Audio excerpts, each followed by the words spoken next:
My boyfriend's best friend lost his home in the California wildfire, and my boyfriend told him his family could move into our cramped apartment without asking me first, and now I'm resenting him for it. Posted by you/throwawayfire66. First, I just want to preface this by saying that I am fully willing to support their family through tangible means like buying them food, supplies, furniture, etc. I just don't think our apartment is a viable option. My boyfriend, 21M, and I, 21F, live in a 2-bedroom, 1-bathroom apartment in a very expensive area. Rent is around $3,000 per month, and we're both stressed out college students. This guy, 22M, has been best friends with my boyfriend since high school, and they regularly keep in touch and drive to see each other. My boyfriend and I live in NorCal, while they live further south. The friend has not been in a good financial situation for the last 2 years. He dropped out of community college after he got a girl pregnant, and they ended up getting married after she gave birth. She is now 7 months pregnant with their second child. My boyfriend and I usually go down to visit them together, and we always pay for meals, and I always try to buy a couple of toys for their 2-year-old. We have been in contact with them since last night. They were able to safely evacuate and bring some essentials, including their car, but their house has burned down. My heart aches for their family, and I really want to help them by transferring money or even calling some of my friends who live in SoCal to see if they are willing to take them in. But during a FaceTime call this morning, my boyfriend immediately, without any hesitation or asking me, offered up our small apartment to them. They were very thankful and initially said it would be too much for us, but my boyfriend insisted, and they graciously accepted in the end. I was in the background, barely silent the entire time. After my boyfriend hung up, I asked him why he extended the offer without even asking me, and he acted shocked and said that he thought I would 100% support his decision. I told him that I would have in any other living situation, but we are 2 poor college students, living in a small apartment in an expensive area, and it is definitely going to be more than difficult to accommodate his friend, his pregnant wife, and their toddler. My boyfriend said that I was being a bit selfish and that they just lost their house and that I should be more understanding and sympathetic.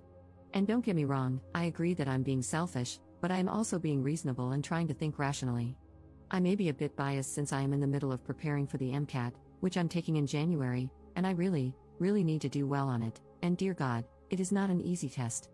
My boyfriend and I are both in very stressful majors that require a ton of work and studying, and on top of that, we both work part-time. I feel like I'm already so stressed out right now with school, work, and everything. I look forward to the quiet time in our apartment that we get to spend. I digress, but I can't help but think of how this changes everything. Of course, this is probably temporary, even though my boyfriend said they could stay as long as they need to, but right now is really not the time.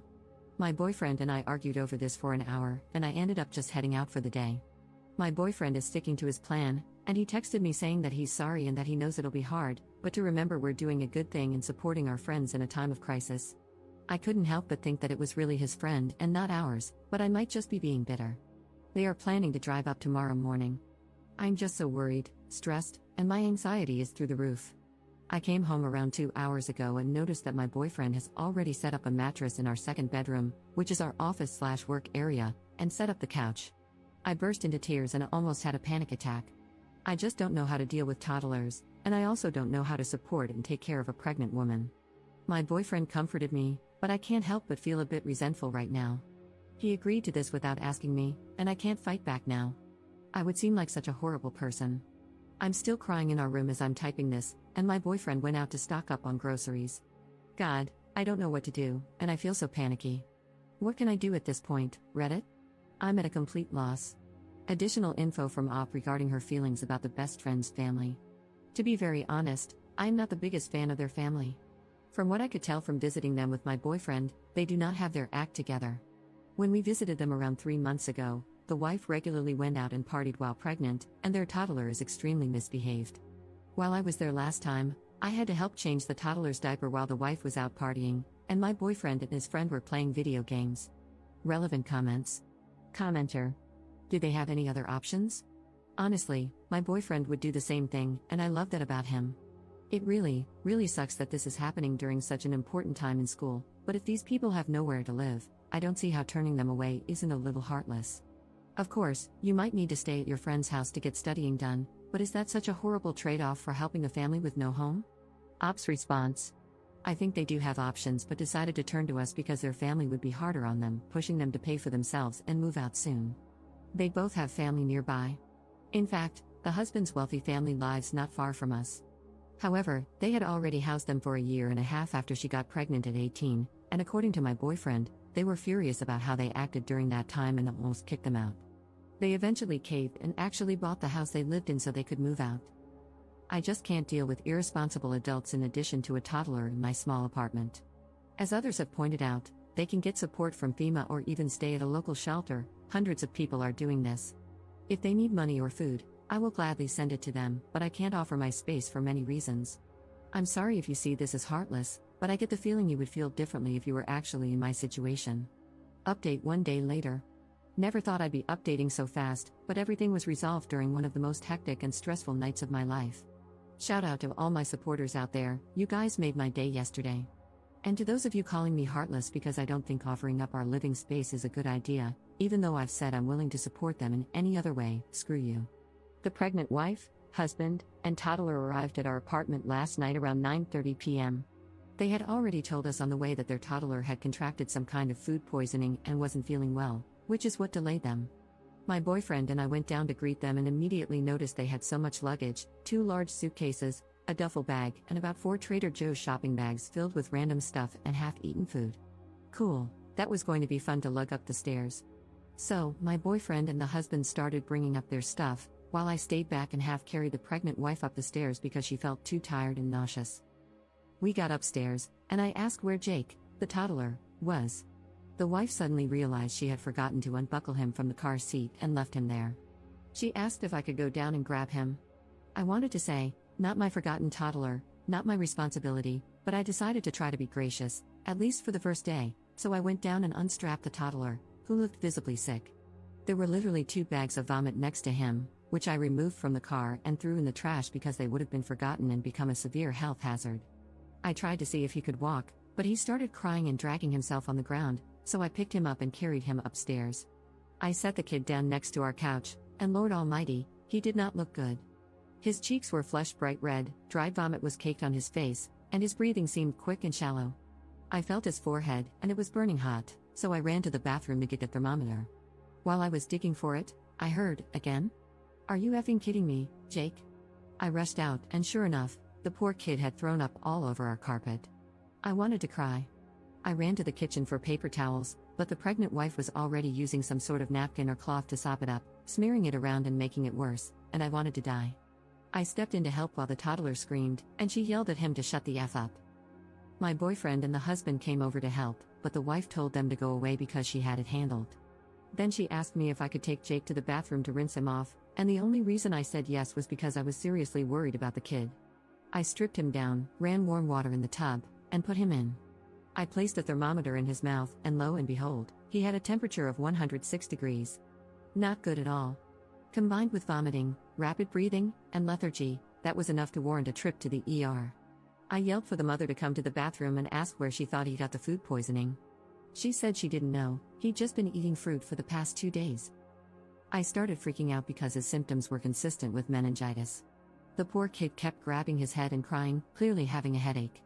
I asked her if he'd been vaccinated for meningitis, and she said she didn't think he'd been vaccinated at all. Now I was panicking. I felt Jake's neck and tried to ask if it was hard for him to move it, but he just cried harder. I called for my boyfriend and the husband, explained the situation, and the husband confirmed that the baby hadn't been vaccinated for meningococcal bacteria. It was a no-brainer at that point. I told them how life-threatening meningitis could be and that it could leave Jake paralyzed. The wife burst into tears and gave the okay, so all 4 of us, plus Jake, piled into their car and headed to the ER. My boyfriend drove while I sat in the back, cradling Jake and checking for rashes on his arms and legs with my phone flashlight. The wife kept crying. I was close to crying too. We finally got to the ER, and I told them there was a 2-year-old with symptoms, blah blah blah, who hadn't been vaccinated for meningitis, and we suspected he had it. They immediately brought him in and asked if I was the parent. I said no and pointed to the wife, who was trailing behind me in tears. They brought her in with Jake and told me to wait in the lobby. That was the first time I actually breathed. 5 minutes later, the husband and my boyfriend rushed in. I told the husband to talk to the staff so he could be brought in too. He did, and my boyfriend came over to hug me, and I just lost it, bawling into his chest. He kept apologizing, saying it was all his fault. I was still crying when he called an Uber for me, insisting I go home and rest while he handled the rest. I was too exhausted to argue, so I got home around midnight, brushed my teeth, and crashed after getting a text saying Jake was stable on antibiotics and waiting on blood tests and cultures. I woke up around 10 a.m. the next morning, and the apartment was eerily quiet. My boyfriend wasn't in bed. I wandered into the living area and found him asleep on the couch, no luggage, no pregnant wife in sight. I nudged him awake, and he told me everything. Jake was in the ICU, and my boyfriend had managed to get a nearby hotel for the family at half price after explaining what had happened. He paid for a week-long stay and helped move all their stuff to the hotel while the wife stayed with Jake at the hospital. He kept apologizing, saying he didn't think things through and asking me to forgive him. I told him it was okay and hugged him. It turned out to be one hell of an experience, one I never want to relive, but I'm glad Jake is safe, and I'm really glad they won't be living with us. Relevant comments. Commenter. I thought the meningitis vaccine wasn't approved for kids until they are 11 in the US. Ops response. Some infants and toddlers can get it if they suffer from certain deficiencies, autoimmune disorders, or are HIV positive. Commenter 2. Sometimes things happen for a reason. It seems like this happened to you so you could save a life. A bad experience for you, but good for the kid. Ops response. Yes, I'm thankful that I was able to catch a few of his symptoms. I'm no doctor by any means, but meningitis is an incredibly scary infection. I'm glad I urged them to go to the ER. However, I must say, I lost a lot more respect for the family from this experience. Adds some final words to commenters. Some key points that people keep missing. The pregnant wife, husband, and toddler chose to drive over 600 miles to live in our 2-bedroom, 1-bathroom home instead of staying with the husband's wealthy family, only around 200 miles away, who also paid for their house and housed them for 2 years. I have my suspicions as to why this is the case, but you can make your own judgments. Finally, the pregnant wife's behavior is no different than usual. I've been to their house multiple times and can confirm that she curses at her child, drinks while pregnant, and is unable to adequately care for the child.